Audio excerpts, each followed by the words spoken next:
ทักทายสบายดีพี่น้องมื้อนี้เฮามาอัปเดตบรรยากาศล่าสุดอยู่ที่บ้านเฮาเนาะนี่ดอกสีขาวๆแม่นดอกกาแฟกลางเด้อนี่เด้อดอกงามแห้งขาวจนพูนอยู่ขาวทั่วเมืองเลยเนาะเพราะว่าช่วงนี้เป็นดอกกาแฟกลางกาแฟหน่อยเนาะอ้าวกาแฟหน่อยว่าท่านใดบานแต่ว่ากาแฟกลางบานก่อนครับ ถ้าเป็นอีก4 ปีหน้าแล้วเฮาก็สิได้เก็บก่อนเนาะพี่น้องเนาะนี่โคตรงามเลยกินก็หอมหอมเฮ้ยหอมเป็นหอมเลยพี่น้องนี่กินหอมแห้งกินหอมอะลีอล้อเนาะอันนี้แม่นดอกกาแฟกลางงามงามพุ่นแต่ว่าเมื่อวานนี้ฝนกระตกเนาะพอดีตกห่ำดอกกาแฟ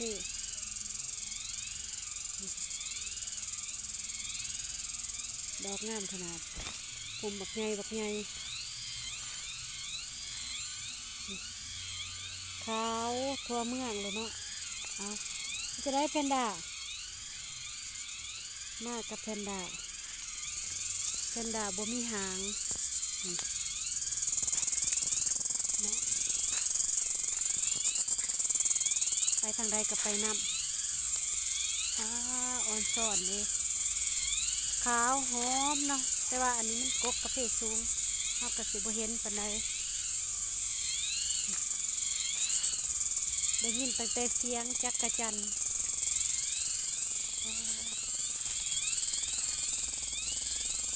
เสียงจักรจั่นห้องอันนี้แม่น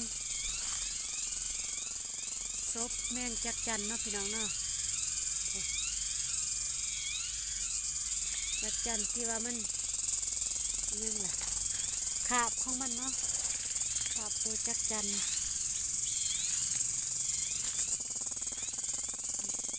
อันนี้แม่นกาแฟหน่อยหรือว่าอาราบิก้าแต่ว่ายังดอกบ่ทันในบ้านเนาะน่าสิได้เก็บน้ำลังปีหน้าอาจจะเก็บกาแฟกลางก่อนก็มีในระยะ3-4 เดือนตกเดือนเก่าเดือน10เฮาก็เริ่มได้เก็บแล้วมากาแฟเฮาสิได้พักตั้งแต่ช่วงฝนแห้งแต่ว่าปีหน้าอาจบ่แน่นอนเนาะสิได้เก็บไว้ปีหน้า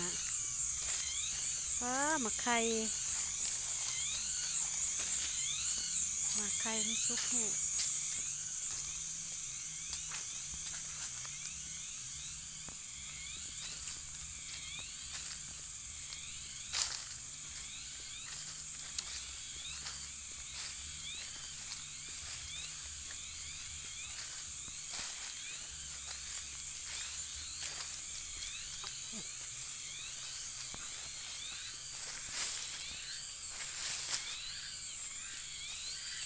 เฮามาเบิ่งนี่มากยังเนาะเลย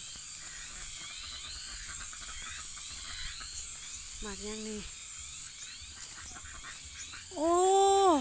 หมากสมโอพี่น้องนี่หมากสมโอใหญ่เนาะบ่แม่นหมากเกี้ยงเด้อนี่เด้อหมากสมโอใหญ่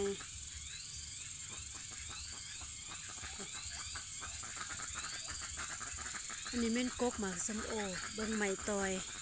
ไม้สาวกำลังยาวๆเนาะบ่ฮู้ว่าไผมาตอยเอาเนาะ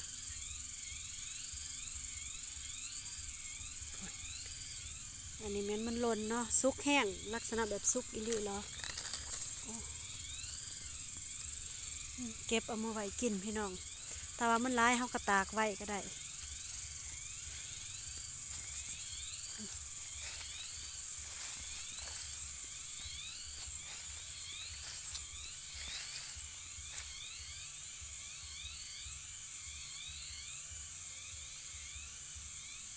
ได้ยินตั้งนี่แล้วแบบธรรมศาสตร์เนาะเสียงเพลงก็มีเสียงจักจั่นห้อง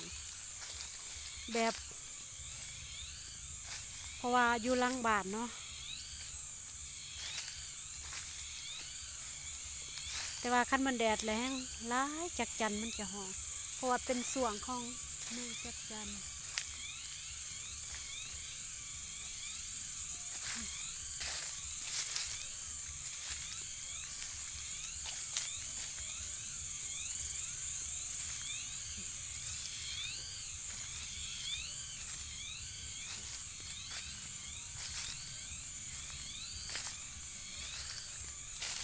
อันนี้เป็นไม้พื้นที่ว่าเฮาบ่ทันได้อันนี้เนาะ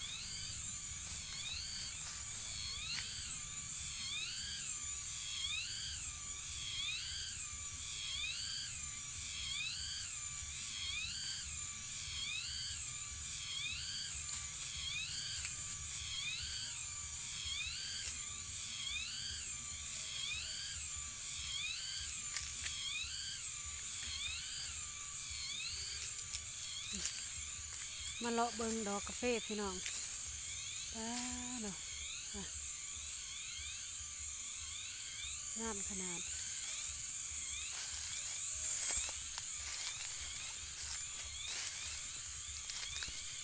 ปีหน้าอาจจะปุ่มซ้ำแขนกับบ่จักถ้าว่าบ่มีพยาธิเนาะแต่คือปีกายนี่พยาธิลงหลายก็เลยว่าเกือบสิบ่ได้เก็บหมากกาแฟเนาะพี่น้องเนาะ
แต่เสียดายเนาะแต่ว่าอันนี้มันหัก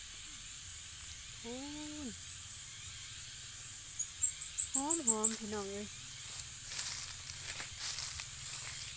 เท้าขึ้นอยู่แบบว่าบอนสูงเขาแนมแป่นขาวผุทั่วแผ่นดินเลยขาวงาม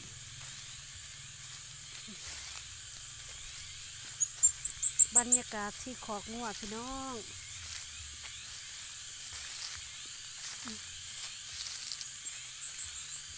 โอ้เสียงจักจัน